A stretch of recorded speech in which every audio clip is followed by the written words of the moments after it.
자, SK 하이닉스 주주분들 반갑습니다. 김프로입니다. 자, 오늘 6월 22일 월요일이고요. 오늘 차트를 보시면 아침엔 약하게 출발을 했다가 지금 강하게 치고 올라오면서 신고가까지 새로 쓰고 있는 모습인데요. 그런데 여기서 진짜 봐야 할 게 있습니다. 오늘 외국계 주요 자금들은 계속 매도로 찍히고 있거든요. 외국계가 파는데 주가가 신고가를 뚫었다. 이게 무슨 의미인지, 그리고 지금 진행 중인 중동협상이랑 어떻게 연결되는지까지 짚어드리겠습니다. 먼저 스위스에서 미국과 이란이 60일 종전 본 협상을 시작을 했는데요. 원래 지난주에 열릴 예정이었던 이 대면 협상이 이스라엘의 레바논 공습 문제로 한번 미뤄졌다가 다시 성사된 건데요. 미국의 벤스 부통령, 이란의 갈리바프 의장, 그리고 중재국인 카타르와 파키스탄까지 이 네 나라가 함께 앉는 이 4자 회담이 시작됐습니다. 그리고 방금 의미 있는 소식이 나왔는데요. 중재국인 카타르와 파키스탄이 공동성명을 통해 이번 고위급 회담이 첫 세션이 마무리가 됐고 양측이 60일 안에 최종 합의에 도달하기 위한 로드맵에 합의했다고 밝혔습니다. 핵 문제, 제재, 호르무즈 해협 통행, 레바논 군사작전 종료 같은 이 핵심 쟁점들을 다룰 실무 그룹도 만들어지기로 했죠. 회담 분위기 자체가 긍정적이고 건설적이었다고 설명을 했습니다. 물론 아직 최종 타결은 아닙니다. 세부 협상은 이번 주 내내 이어질 예정이고 중간에 변수가 생길 가능성도 남아있거든요. 하지만 한번 깨질 뻔했던 이 협상이 다시 한번 살아나서 로드맵까지 합의했다는 건 일단 시장 입장에서는 불확실성이 한 단계 거치는 신호로 받아들일 수 있습니다. 이게 왜 우리 시장에 영향을 주냐? 중동 리스크가 완화가 되면 그동안 시장이 눌러왔던 이 환율 부담이 줄어듭니다. 역외 환율이 1530원에서 1540원대까지 올라와 있는데 이 협상이 잘 풀리면 환율이 안정되면서 외국인 수급에도 긍정적으로 작용할 수 있다는 거예요. 그런데 이게 다가 아닙니다. 국내 변수가 하나 겹쳐 있는데요. 국민연금의 국내 주식 비율 보중이 지금 30%에 근접한 상태인데요. 원래 정해둔 한도가 20.8%인데 최근 코스피가 워낙 강하게 오르다 보니까 그 한도를 훌쩍 넘어버린 거거든요. 이 비중을 다시 맞추는 걸 리밸런싱이라고 하는데 쉽게 말하면 너무 많이 사둔 주식을 정해진 비율까지 다시 줄여서 파는 작업입니다. 이 리밸런싱을 잠시 미뤄두던 유예 조치가 이번 달 말로 끝이 납니다. 그 말은 다음 달부터 국민연금이 순차적으로 이 국내 주식을 팔아야 한다는 건데 그 규모가 55조 원에 달할 수 있다는 분석이 나오고 있습니다. 실제로 최근 며칠 동안만 연기금이 1조 2천억 원 넘게 팔아치웠습니다. 국민연금 같은 큰 자금이 파는 종목은 대부분 그동안 많이 오른 대형주입니다.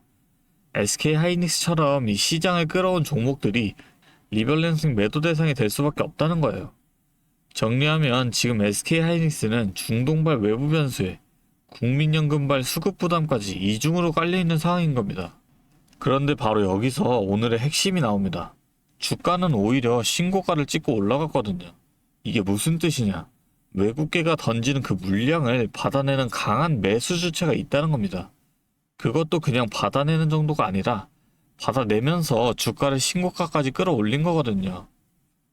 보통 외국계 매도가 들어오면 주가가 눌리는 게 일반적입니다. 그런데 오늘은 그 매도를 다 흡수하고도 위로 올라갔다는 건 그만큼 이 가격대에서 SK 하이닉스를 사겠다는 이 매수 의지가 훨씬 강하다는 신호인 거죠. 거래량도 평소보다 크게 늘었습니다. 매도와 매수가 그만큼 치열하게 부딪히는 구간이란 뜻인데요. 이런 흐름이 나올 때에는 외국계 매도가 일시적인 거였는지 아니면 매수 주체가 그 물량을 계속 받아낼 힘이 있는지가 앞으로의 방향을 가르는 핵심이 됩니다. 그런데 여기서 한 가지 짚어드릴 게 있습니다. 지금 스위스 협상은 현재 아직 진행 중이고 결과는 우리 장안에 바로 나오기가 어렵습니다. 결과가 나오더라도 우리 새벽 시간, 미국 시간대에 나올 가능성이 높기 때문에 그 말은 오늘 남은 장중 시간 동안은 지금 이 강한 흐름이 크게 방향을 틀기보다는 지금 이 수준에서 이어질 가능성이 높다는 겁니다. 이평선 흐름 자체도 강한 정배열 흐름을 유지하고 있습니다. 단기부터 장기 이평선까지 전부 우상향하는 구조라는 건 이 종목의 추세가 살아있다는 뜻이거든요. 오늘 외국계 매도를 흡수하면서 신고가를 뚫은 것도 이 추세의 힘을 보여주는 거죠. 오늘 첫 세션은 긍정적으로 끝났지만 세부 협상은 이번 주 내내 이어지거든요. 이 과정에서 추가로 좋은 소식이 나온다면 지금 매도하던 외국계 자금까지 매수로 돌아서면서 이 상승 흐름이 더 강해질 수 있습니다. 반대로 세부 협상 과정에서 다시 잡음이 생기거나 레바논 쪽에서 충돌이 재발한다면 오늘의 강한 흐름에도 불구하고 내일 오전장에 차익 매물이 나올 수 있습니다. 여기에 다음 달 시작될 이 국민연금 리밸런싱 매도까지 부담으로 깔려있다는 점도 함께 염두에 두셔야 합니다. 결국 오늘 장중보다 더 중요한 건 이 내일 오전장 외국인이 협상 흐름을 받고 어떻게 움직이느냐는 겁니다. 그렇다면 지금은 어떻게 움직이셔야 할까요? 지금의 강한 흐름이 크게 꺾이지 않고 이어질 가능성이 높습니다. 협상 결과가 아직 안 나온 상태에서 외국계도 더 공격적으로 던지기보다는 지금 정도의 매도를 유지할 가능성이 높거든요. 제가 항상 말씀드리죠. 주가가 언제 가장 크게 움직이냐? 매일 오전장 초반에 가장 큰 움직임을 나타냅니다. 오늘 같은 경우는 그 타이밍이 내일 아침으로 넘어가는 겁니다. 오늘 첫 세션 분위기를 외국인이 어떻게 받아들이는지, 그리고 세부 협상 흐름이 어떻게 이어지는지가 내일 오전장 초반에 그대로 드러나거든요. 오늘 신고가까지 올라온 이 흐름이 내일도 이어질지, 아니면 협상 흐름에 따라 방향을 틀지, 그 첫 신호가 내일 오전장 초반에 나옵니다. 그런데 이 타이밍이라는 게 알고 있어도 막상 장이 열리면 순식간에 지나가 버립니다. 그리고 이 타이밍을 놓치고 나서 지금이라도 살까요? 지금 팔아야 하나요? 이렇게 찾아오시는 분들이 한두 분이 아닙니다.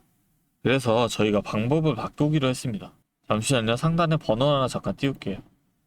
위에 번호 보이시죠? 010-3436-7531. 여기로 SK하이닉스니까 간단하게 SK 이렇게 두 글자 문자 주시면 됩니다. 저희가 아무나 다 도와드리겠다는 게 아닙니다. 적어도 내일 이 타이밍을 놓치지 않겠다는 그 의지가 있으신 분들만 따로 저장을 해서 세부 협상 흐름이 어떻게 이어지는지, 내일 오전장 외국인이 어떻게 움직이는지까지 순차적으로 공유드리겠습니다. 오늘 영상 도움 되셨다면 구독하고 좋아요 한 번씩만 눌러주시면 저한테 큰 힘이 되니까요. 여기까지만 눌러주시면 감사하겠습니다. 그런데 이런 생각 해보신 적 있으실 거예요. 나는 분명히 열심히 공부를 하는데 왜 항상 이 타이밍을 놓치는 걸까? 지금 이 영상 보시는 분들 대부분이 직장 다니시면서 이 주식을 하시는 분들이거든요. 아침에 출근하면서 뉴스 보고, 회의 중에 몰래 차트 확인하고, 점심시간에 계좌 들여다보고, 화장실 가서도 이 스마트폰 놓지 못하고, 그런데 정작 이 장이 크게 움직이는 그 순간에는 항상 다른 걸 하고 계시잖아요.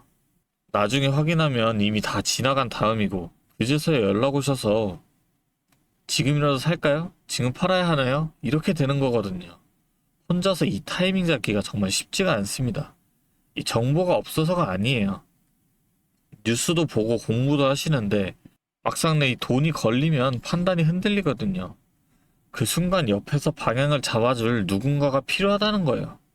저희 채널은 저 혼자 운영하는 게 아닙니다. 매일 전문가들과 함께 이 미증시부터 글로벌 이슈까지 실시간으로 전부 체크하면서 대응 방향을 함께 만들어가고 있어요.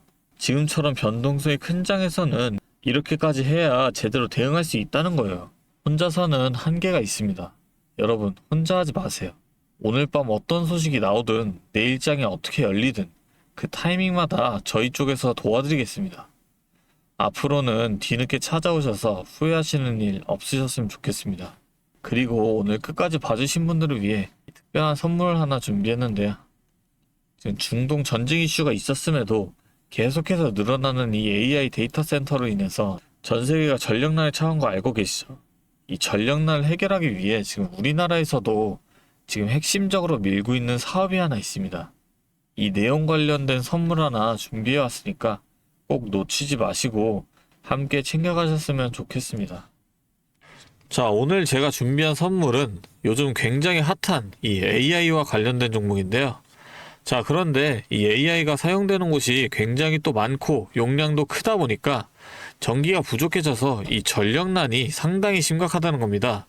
이게 어느 정도냐면 이 데이터 센터가 쓰는 전기량이 우리나라 전체 사용량의 2배가 넘는다는 거죠. 그래서 이 데이터 센터 기업들이 가장 먼저 해결해야 하는 숙제가 바로 이 전력난을 해결하는 겁니다. 자, 그런데 이 전력난을 해결하려고 발전소를 더 지으려면 이 10년이 넘는 시간이 걸리는데 당장 내일 전기가 모자란데 10년은 너무 길죠. 그래서 오늘 가져온 게 가상발전소인데요. 이 가상발전소는 정부와 기업도 큰 관심을 보이는 핵심 사업이라는 겁니다.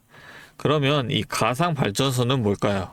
실제로 발전소를 짓는 게 아니라 여기저기 흩어져 있는 전기들을 네트워크로 묶어서 하나의 발전소처럼 통합 관리하는 시스템인데요. 예를 들어서 전기차 배터리에 남은 전기를 전력망에 다시 팔아서 수익을 낼 수도 있는 겁니다. 이런 식으로 전국의 남은 전기들을 AI가 모아서 마치 하나의 거대한 발전소처럼 운영하는 거죠. 사실 지금까지는 전기를 절약해야 한다, 이렇게만 생각했잖아요. 그런데 이 조건 자체를 바꿔버린다는 겁니다. 이 발전소를 무작정 지을 수 없다면 있는 전기를 얼마나 효율적으로 쪼개서 쓸 수 있느냐가 핵심이 된 거예요. 이게 바로 이 가상발전소가 앞으로의 시장을 지배할 수밖에 없는 이유가 되는 겁니다. 이미 테슬라에서는 일본에서 가상발전소 사업을 전국으로 확대했고요. 우리나라 정부도 제주도에서 이미 시범 사업을 운영하는 중이죠. 결국에는 이 가상발전소, 즉 VPP 사업이 미래의 핵심 사업으로 자리 잡을 수밖에 없는데요. 제가 이 중에서도 무려 5년 전부터 이 가상발전소를 준비해온 특정 종목 한 가지를 가지고 왔습니다. 이 기업은 다른 경쟁사들이 이제 막 가상발전소 사업에 뛰어들 때 이미 5년 전부터 대기업들과 인프라 구축을 마쳤고, 범용성 또한 한 가지에 묶여 있는 게 아니라 아파트, 상가, 공장, 그리고 전기차 충전소까지 서로 다른 에너지를 컨트롤하는 독보적인 통합제어 기술을 이미 갖추고 있다는 겁니다. 다시 말해서 에너지 효율을 뽑아내는 기술력이 시장 평균보다 이미 30% 이상 앞서고 있다는 평가를 받고 있어요. 그렇다면 올해 2026년 분산에너지 특화 사업이 본격화되면 어떻게 될까요? 이 기업의 소프트웨어가 전국에 깔리게 되는 압도적인 점유율을 예상해 볼 수 있겠죠. 그렇다면 우리는 남들보다 한 발 앞서서 이 수익의 길목을 지키고 있어야 큰 수익을 가져간다는 겁니다. 자, 제가 지금 정말 공들여서 분석한 이 종목 정말 궁금하시죠? 지금 화면에 보이시는 이 번호 010-3436-7531로 선물이라고 두 글자 적어서 문자 보내주시면 제가 확인하는 대로 분석한 리포트와 함께 종목명까지 바로 공유해드리도록 하겠습니다. 제가 드리는 이 선물로 우리 구독자분들이 조금 더 여유있고 성공적인 투자 이어나가셨으면 좋겠고요. 지금까지 긴 영상 시청해주셔서 감사합니다. 김프로였습니다.